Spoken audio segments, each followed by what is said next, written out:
Hey friends, and welcome back to my YouTube channel. In this video tutorial I will show you how to fix Microsoft Store error code 0X80244007. So if you're getting this error while downloading any apps or updating any apps or downloading any games from Microsoft Store, then here follow the fixes to solve this error. So first close the Microsoft Store app. Now in Windows search type run and open it. Now in the run box type wsreset.exe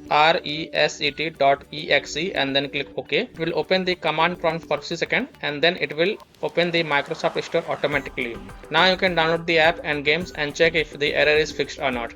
This fix has solved the issue for many users, so I hope this will work for you as well.